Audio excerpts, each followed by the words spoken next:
Alhamdulillah kalau misalnya kalian kabarnya pada baik hari ini. Berarti kalian semangat ya belajarnya. Nah, sebelum kita mulai ke pembelajarannya, lebih baik kita berdoa dulu. Semoga lancar pembelajarannya sampai akhir. Ketua kelas boleh mohon dipimpin teman-temannya untuk berdoa. Baik, sudah selesai berdoanya. Terima kasih ketua kelas sudah memimpin teman-temannya. Nah, kalau sudah selesai berdoa, berarti udah pada siap untuk belajar. Keluarkan ya buku biologi cetak dan buku biologi tulisnya. Tapi, Ibu akan memulai pembelajaran dengan mengabsen dulu. Ya. Yang pertama, Heni Lestari. Hadir, Bu. Hadir ya. Nabila Nurrohmah. Hadir, Bu. Hadir ya. Nurul Iza. Hadir, Bu. Syafira Hanifatunisa Fauzia. Hadir, Bu. Baik, jadi pada pertemuan kali ini semuanya hadir. Maka Ibu akan mulai ke pembelajarannya. Sekarang Ibu udah bawa ini. Pasti kalian udah pada tahu dong ini apa. Karena sering dijumpai nih. Di rumah pun ada, di dapur. Terus misalnya kalian ikut ke pasar nih sama orang tua kalian, pasti ketemu ini. Ini adalah, ya betul sekali semuanya. Berarti udah pernah merasakan semua ya. Namanya adalah cabai. Nah, Ibu kan udah bawa cabai nih. Kira-kira materi apa sih yang akan kita pelajari yang berhubungan dengan si cabai ini? Sistem pencernaan, Bu. Ya, betul sekali Hani. Jadi hari ini kita akan mempelajari sistem pencernaan. Nah, sistem pencernaan ini kan ada banyak nih. Ada pada tumbuhan, ada pada hewan, ada pada manusia seperti kita. Nah, kira-kira hari ini kita akan mempelajarinya sistem pencernaan pada siapa? Iya, pada manusia.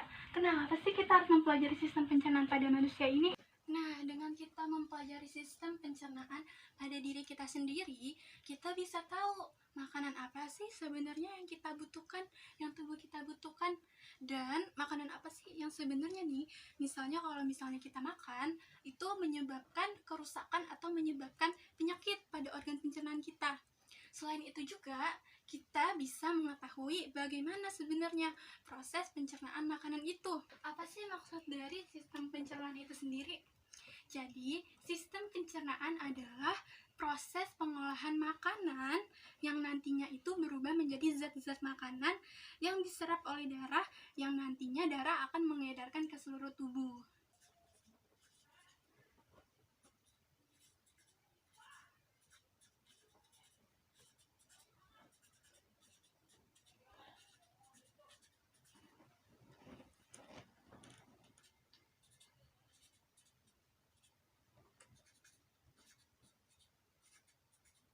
Oke, proses pengolahan makanan menjadi zat-zat makanan. Tapi selain itu, kita juga membahas dari sistem pencernaan ini, kita akan membahas tentang organ pencernaannya. Terus juga kita akan membahas proses. Dan yang ketiga, kita akan membahas penyakitnya. Pertama itu ada organ. Organ apa saja sih yang nantinya berperan dalam sistem pencernaan kita? Fungsinya apa aja sih? Terus yang kedua, kita akan mempelajari tentang prosesnya. Proses dari mulai kita makan masuk ke mulut, dikunyah, terus masuk ke kerongkongan, terus kemana lagi, nanti kita akan pelajari.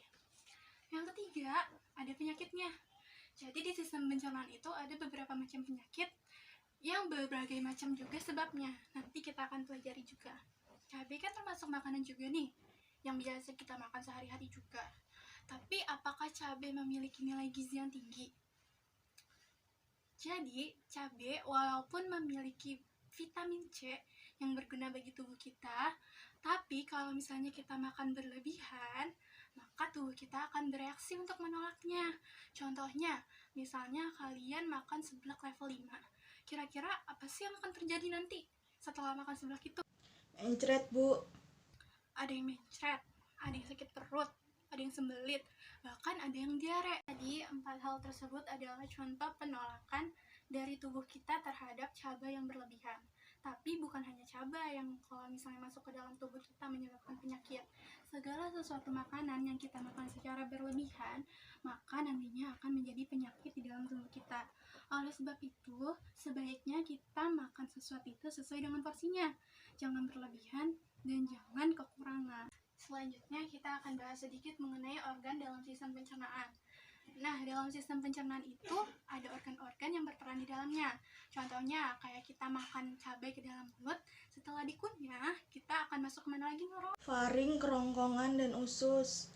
Mulut, faring, kerongkongan, dan usus merupakan beberapa organ sistem pencernaan.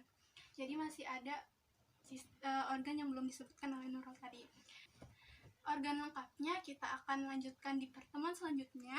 Tapi sebelum Ibu menerangkan akan ada presentasi kelompok dulu. Baik, Bu. Baik, Bu. Jadi sekarang bikin dulu kelompok 6 kelompok yang masing-masing jumlah kelompoknya itu disesuaikan dengan jumlah kelas kalian. Terus kalau misalnya sudah, kalian bikin mind mapping yang berisi tentang organ dan proses sistem pencernaan. Paham kan? Kalau sudah paham, apakah ada pertanyaan? Baik, kalau misalnya tidak ada, Ibu cukupkan sampai di sini. Kita bertemu di pertemuan selanjutnya. Wassalamualaikum warahmatullahi wabarakatuh.